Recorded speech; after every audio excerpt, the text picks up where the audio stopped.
y'all, it's me back with another video. Okay, so I just didn't feel like doing a live today, like not right now anyway. So I figured I would just do the teaching through a video because I think it's kind of easier. It may be a little easier doing it by video, and then on the live, maybe we can talk about it. Or if you have questions, you can always email me, because sometimes when I'm doing these teachings, I get a little distracted by the comment section, and then the teaching kind of goes off into a direction that I don't want it to go into. People are asking questions that are not related to the teaching, and then that is somewhat irritating to me.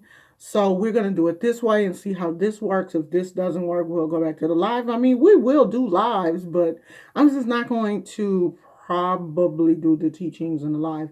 I don't know. We're going to do it like this today and see how it works out. Okay? So today, the teaching, we're still coming out of, what is the name of this book? Powers of the Orisha, Santeria and the Worship of Saints by Mijin Gonzalez Whippler. Everybody asks me, what is the name of the book? What is it? And I've told y'all the name of this book 1,000 times. Here's the book.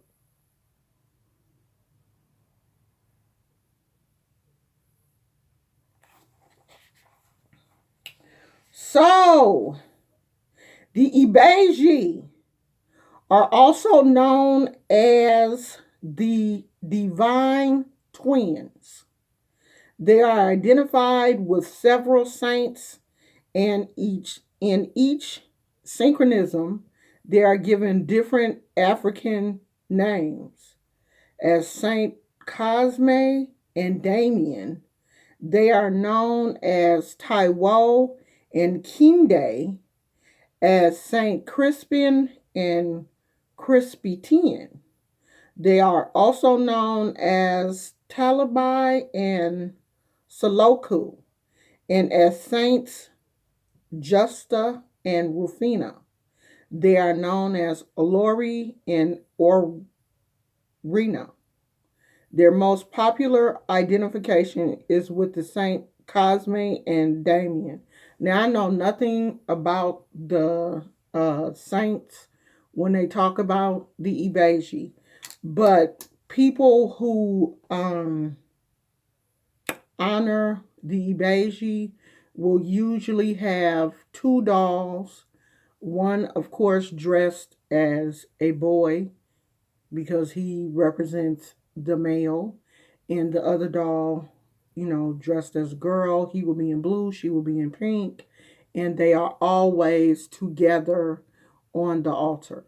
The IBEYE are the two twins, with a set of twins that are always together on the altar. A lot of people have said that, of course, Beyonce would have a set of twins that are a girl and a boy to represent the IBEYE, seeing as though she is, supposedly a child of Oshun. All of that is alleged.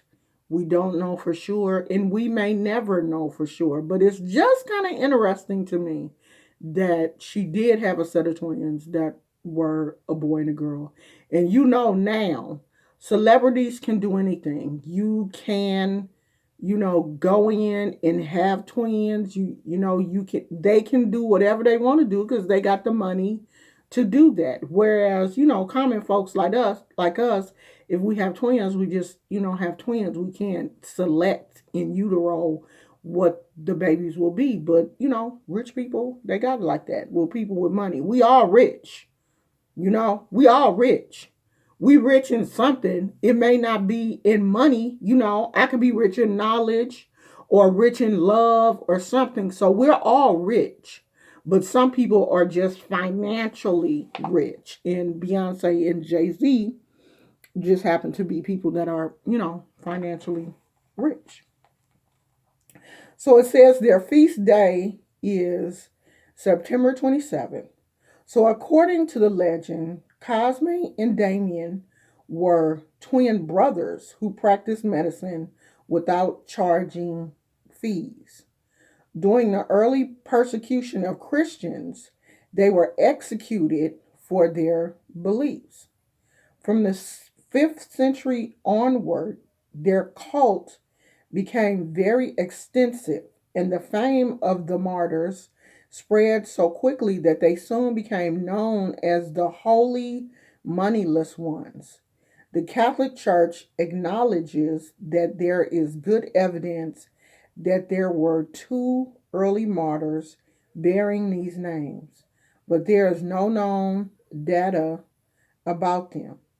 A feature of their cult was an adaptation of the ancient observance known as incubation, where a sick person slept in the saint's church in hope of receiving a dream that would lead to his cure. Saints Cosme and Damien are patron saints of the physicians.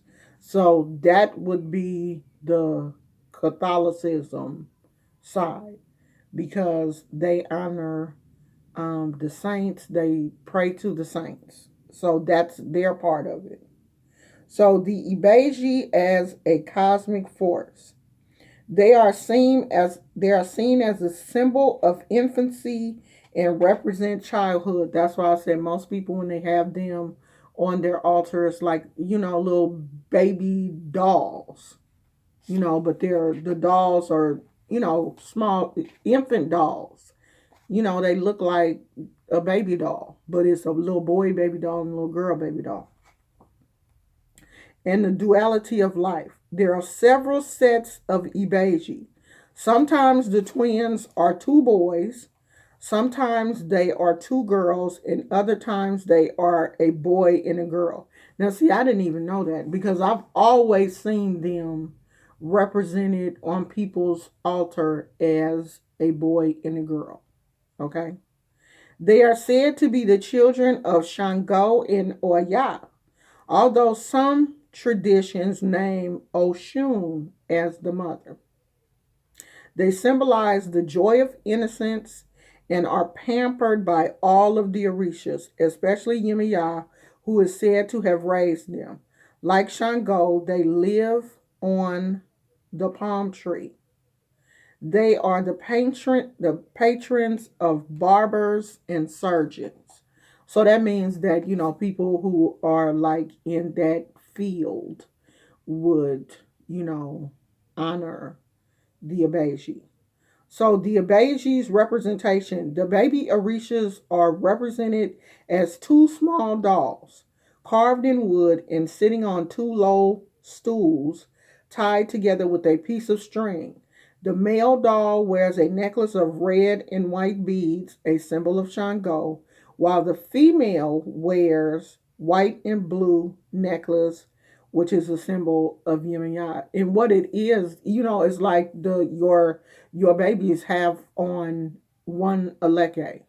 So the male would have the aleke for Shango, and your female doll would have the aleke for Yemaya.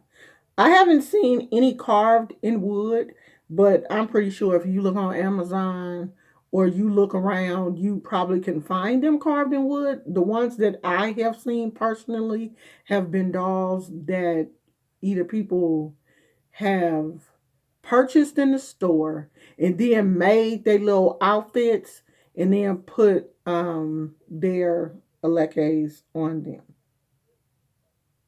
So, what they use as their attributes: two small drums, two sets of bells, two sets of gourds painted white with a red thunderbolt. And you know that would also be for Shango. The colors red and white for the male and blue and white for the female. The day of the week is Sunday. Their number is two. The necklace, one for Shango, of course, and one for Yemaya. The food that you would give them is popcorn, all types of fruits and candies, cakes, cookies, and yellow rice. Among their sacred animals are guinea hens, pigeons, and chicks. I'm not going to go into the Spanish herbs because y'all know that I can't read in Spanish. So it said the archetype of the Ibeji, which is the person, like I'm a child of Oshun, so who would be a child of Ibeji? The human archetype, the Ibeji represents all children before puberty. So young kids, little kids. So then this book, of course, goes into the different paths and the different names for the Ibeji. Like if it's a boy and a girl, if it's two girls, if it's two boys, then they give the names of them. Now, to be initiated, the initiation, the Ibeji are minor Orishas and are not received during a major ceremony. Their mysteries are given to the initiate inside two small jars known as an apato. Each jar has, you don't need to know what's inside them because you ain't gonna get it. I know that's mean. The stones belonging to the male Ibeji are elongated as a symbol of masculinity, while the stones belonging to the female are round as a symbol of femininity. Together with the two earthen jars, the initiate receives two small dolls dressed in white. A year after the initiation, the male doll is dressed in red and white, and the female doll is dressed in blue and white. Although the Ibeji are young, they are very wise and their power is awesome. Whenever a person wants to achieve the impossible, he is advised to receive the Ibeji and give them a party. The Santero asserts that after the party, whatever your desire is granted, no matter how impossible it may be. So, the story for the Ibeji. It says there are many legends surrounding the Ibeji, but the most popular tells how at one time some of Obatala's enemies wanted to kill him because they found his laws too severe. As Obatala cannot eat salt, they bribed his cook to prepare his food with salt so that the elder Orisha would die. The Ibeji had been listening to this plot and immediately ran over to Obatala and told him what was being planned against him. They advised him to dress in red and black, which is Aleguas colors, if he wanted to discover the identity of his enemies.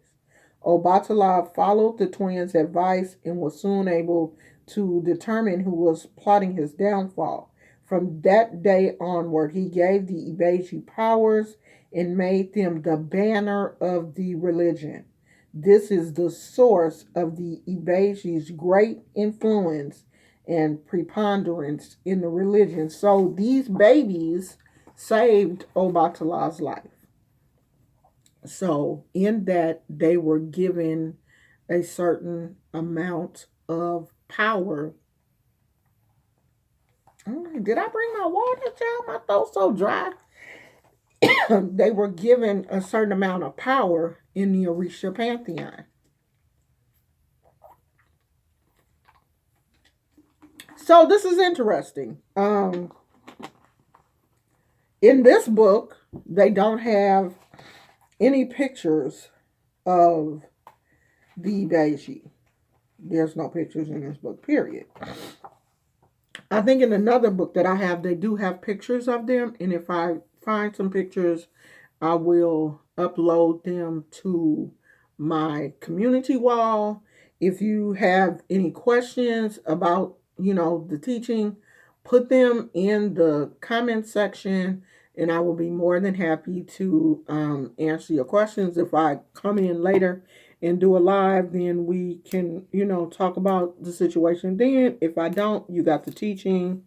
And I think it's better this way because it's not an hour long or longer, and I think more people will get into it because it's only 15 minutes. So if you have any questions, let me know. If you want to email me, it is omaoshun94602 at aol.com, and I will put that in the description box of this video. I love you guys, and I'll see you later. Bye.